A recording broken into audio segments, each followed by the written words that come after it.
feel like I'm losing my mind. Is everybody in the world blind? Please Lord give me a sign, a sign. Again, yan, welcome tayo guys sa ating YouTube channel, Pinoy TV News. Kaya sa ating mga mahal na mga OFW dyan, no, saan sulok man kayo ng mundo. Kaya thank you so much sa inyong full support. Thank you so much sa inyong pagmamahal po guys at suporta dito sa ating YouTube channel. Kaya taos puso po ako magpasalamat sa inyong lahat.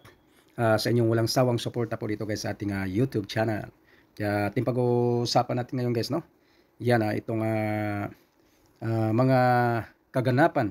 Ito yung mga ginagawa ng ating mahal na Vice President Inday Sara Duterte. Kaya ating ipakita sa inyo kung ano yung mga ginagawa niya, no, sa kanyang serbisyo dito sa ating gobyerno. Ito yung kaganapan guys, yung nangyaring sunog doon sa Recto.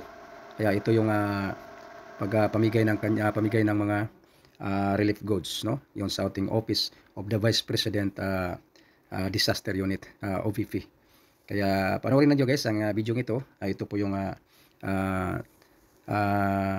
ginagawa at saka tungkulin ng ating Vice President Inday Sara Duterte, magbigay ng suporta at ayuda sa mga nasalanta ng itong sunog guys. Kaya please watch this video. Thank you so much. Bye bye. God bless. I feel like I'm losing my mind. Is everybody in the world blind? Please Lord give me a sign, a sign. I feel like I'm losing my mind.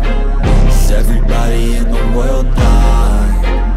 Please Lord give me a sign, a sign. I wanna be the greatest. Everybody on the fake shit. I look around and feel like everybody is the fakest. I make this every day and I'm impatient, hoping one day I blow up from the basement. Statement, the top is so vacant. I don't hear shit that I think is amazing. Waiting for my day when I'm playing sold out shows for 1,000 faces. Hey, give me that crown.